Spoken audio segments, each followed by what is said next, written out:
Hello guys, horror and mysterious world में आपका फिर स्वागत है। आज की कहानी है स्पेन से। भूत प्रेतों वाली चीज़ों पर कोई भी यकीन कर सकता है, पर आज की दुनिया के लोग जो इन सब चीज़ों पे यकीन नहीं करते हैं, ख़ास तौर पर ऑफिसर या पुलिस।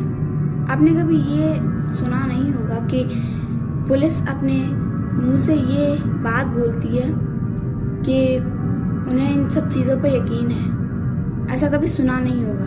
पर आज मैं आपको जो कहानी सुनाने जा रही हूँ, उसमें खुद पुलिस ने अपनी रिपोर्ट में लिखा है कि इसमें कोई क्रिमिनल नहीं है, बल्कि कोई ऐसी चीज़ है जो दिखती नहीं है पर वो वहाँ है।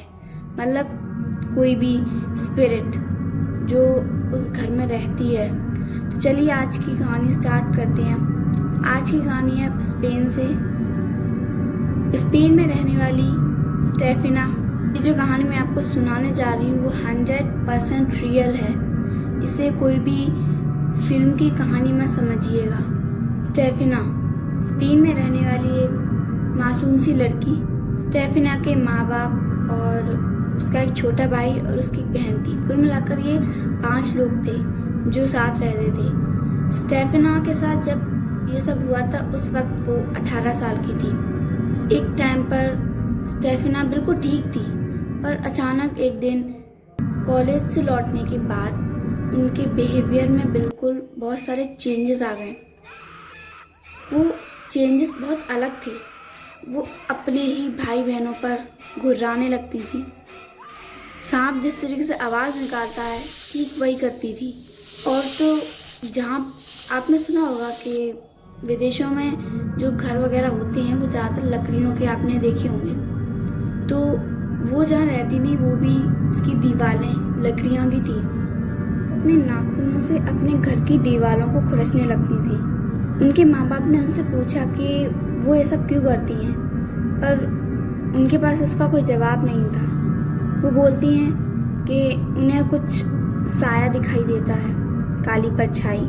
उसके बाद उन्हें पता नहीं क्या हो जाता है कि वो ये सब हरकतें करने लगती हैं। ऐसे दिन बीतते गए। स्टेफिना की हालत बहुत ज़्यादा ख़राब होने लगी थी।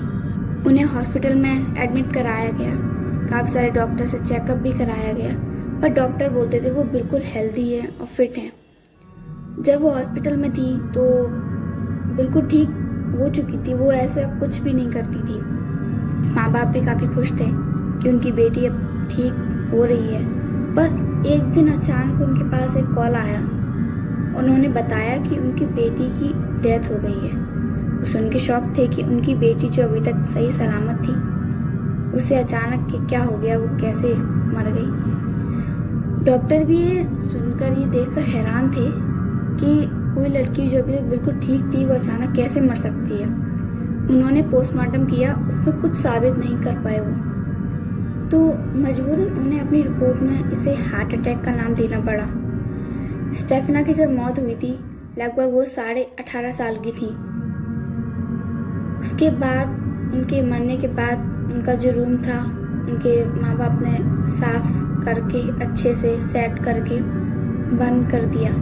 स्टेफिना जिस रूम में सोती थी उस रूम से अजीब अजीब आवाज़ें आने लगी, चीखने की, चिल्लाने की। और वो ज़्यादातर अपनी माँ को बुलाती थी। और उनके माँ बाप ने जब ये सुना तो वो भी काफ़ी हैरान थे सुनकर। उन्हें लग रहा था कि उनकी बेटी बहुत दर्द में है। और वो यही जानते थे, यही मानते थे कि उनकी बेटी कहीं नहीं गई। उनकी बेटी उनके घर में उनके साथ रहती है उस कमरे में। पर जब सुबह उन्होंने रूम खोल के देखा तो पूरा रूम बिखरा हुआ था। चादर ज़मीन पर थी। सबसे बड़ी बात तो जीसस क्राइस्ट की जो तस्वीर थी वो उल्टी हो गई थी। सब सारा सामान बिखरा हुआ था। उनके साथ ये सब एक बार नहीं हुआ था, बल्कि अब तो इसका रोज़ का नियम हो गया था। पड़ोसियों को भी चिल्लाने की, चीखने की आवाज़ें आती थी उनके घर से। अभी तक इन सब में पुलिस नहीं आई थी, इन्वॉल्व नहीं हुई थी इन सब में पुलिस। स्टेफिना की जान भी गई थी और अब ये सब। पर उस रात कुछ अलग हुआ था जिससे मजबूरन उन्हें पुलिस को बुलाना पड़ा। उस रात दोनों सो रहे थे तो स्टेफना की जो माँ थी उन्हें लगा कि उनकी छाती पर कोई बैठा हुआ है और उनका गला दबा रहा है। उन्होंने छुड़ाने की कोशिश की पर छुड़ा नहीं पा रही थी। तभी स्टेफना के पिता को लगा कि शायद इसे कोई परेशानी है, कुछ बोलना चाहती है। बड़ी मुश्किल से वो इन सबसे छूटी। उन्हें पता था कोई था जो उनका गला दबा रहा था। उन्होंने डर के उस वक्त 2:40 थे रात के। उन्होंने उसी वक्त पुलिस को फ़ोन किया। 10 मिनट में पुलिस आई। उन्होंने पुलिस को सारी बातें बताई। पुलिस को भी वहाँ से कुछ आवाज़ें आ रही थी। उन्होंने पूछा कि और कौन है घर में। तो उन्होंने कहा कि ये रोज़ का है, यहाँ ऐसे ही आवाज़ें आती हैं इस कमरे से। उन्होंने उस रूम को खोल के देखा, स्टेफना के रूम को, तो उन्हें वहाँ ठंडी ठंडी हवा आने लगी, आंधी से चलने लगी। आपने देखा होगा जहाँ ज़्यादातर भूत वगैरह होते हैं ना, वहाँ का जो टेम्परेचर होता है वो गिर जाता है, सब कुछ ठंडा ठंडा हो जाता है।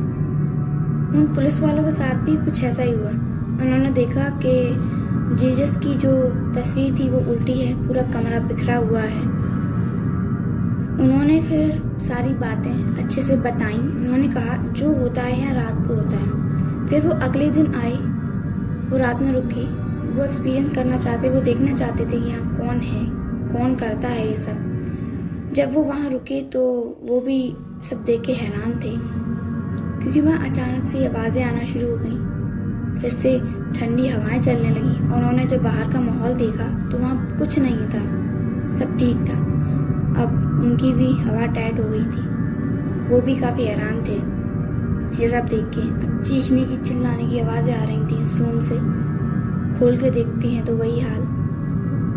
तो ये सब बहुत डरा देने वाली बात है। एक बार तो उनकी माँ बाप की आंखों देखा मंजर, जिन्होंने अपनी आंखों से देखा। एक टाइम पर जब पुलिस वगैरह नहीं थी इन सब में इन्वॉल्व, तब वो एक बार रूम में गए। उन्होंने देखा कि फिर से वही हाल है रूम का, जीसस की जो फ़ोटो थी वो उल्टी थी।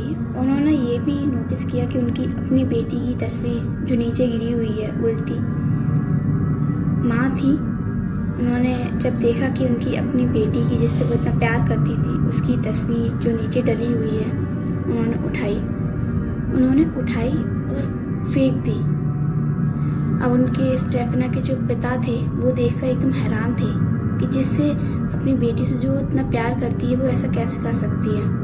फिर स्टेफना के पिता ने उस तस्वीर को उठाया, और जब उन्होंने उस तस्वीर को उठाया तो वो तस्वीर उनकी आंखों के सामने थी। उन्होंने देखा कि वो तस्वीर, उनकी जो फ़ोटो थी उनकी बेटी की, वो अंदर ही अंदर जल रही थी। कांच की फ्रेम में बंद थी, साइड में लकड़ी का फ्रेम सा लगा था उसमें, पर कुछ नहीं, उनकी आंखों के सामने उस कांच के अंदर की तस्वीर, उसका चेहरा जल चुका था। उनकी आंखों के सामने उनकी अपनी बेटी का चेहरा जल चुका था। उन्होंने भी डर के वो तस्वीर फेंक दी। उसके बाद वो काफ़ी डर चुके थे ये सब देखकर। कहानी आगे की बताती हूँ मैं। पुलिस जब उन सब से डर चुकी थी तो उन्होंने भी सिर्फ उनसे एक ही, मतलब उन्हें एक राय थी कि उन्हें इस घर को छोड़ देना चाहिए। वो भी काफ़ी हार गए थे ये सब सहते सहते, तो उन्होंने भी कुछ ज़्यादा कहा नहीं और उस घर को खाली कर दिया। जब उन्होंने उस घर को खाली किया और जिस घर में वो गए, आज तब से लेकर आज तक उनके साथ वैसा कभी कुछ नहीं हुआ। जो था उस घर में ही रह गया। अब आते हैं इस बात पर कि स्टेफना के साथ ऐसा हुआ क्यों। आपको मैं अजीब सी बात बता दूं, स्टेफना को काला जादू करने में इंटरेस्ट था। वो उसकी किताबें पढ़ा करती थी। तो उसकी एक फ्रेंड थी जिसका बॉयफ्रेंड, उसकी डेथ हो गई थी। तो उनको पता था कि स्टेफना, उसे काला जादू आता है, तो वो भूत प्रेतों से भी बात कर सकती थी। ये सभी वजह थी उसकी मौत की। उन लोगों ने फिर से वही किया। उन लोगों ने उसके बॉयफ्रेंड से बात करने की कोशिश की, पर तभी वहाँ एक नन आ गई। उन्होंने उन्हें रोका, तो सब चिल्लाया उन पर। नन के अलावा एक और टीचर थी वहाँ और स्टेफना को मिलाकर 4 लड़कियाँ और थीं, तो उन्हें डांटा। ओइजा बोर्ड, इसके बारे में आपने सुना होगा। इसी की मदद से वो भूत प्रेतों से बातें किया करती थी। वो ओइजा बोर्ड उस नन ने उठाकर फेंक दिया, उसके 2 टुकड़े हो गए। तभी थोड़ी देर बाद सबने देखा एक धुआं सा आया और सीधे जाकर स्टेफना के नाक से होकर उसके शरीर में चला गया। सबने ये सब देखा पर किसी ने इस पर बात पर गौर नहीं किया, लाइटली ले लिया उन सबको। और ये सारी बातें उस नन ने आकर स्टेफना के माँ बाप को बताई थी। स्टेफना के मरने के बाद ये सारी बातें बताई थी। और इस रियल स्टोरी के ऊपर एक फिल्म बन चुकी है, वेरोनिका, आपने देखा होगा। वो उसमें ज़्यादातर सच नहीं है, कहानी थोड़ी सी, पर नेटफ्लिक्स ने दावा किया है कि इसे 100 में से सिर्फ 1 इंसान ही पूरा देख सकता है और इसे देखकर काफ़ी लोगों को हार्ट अटैक भी आया है।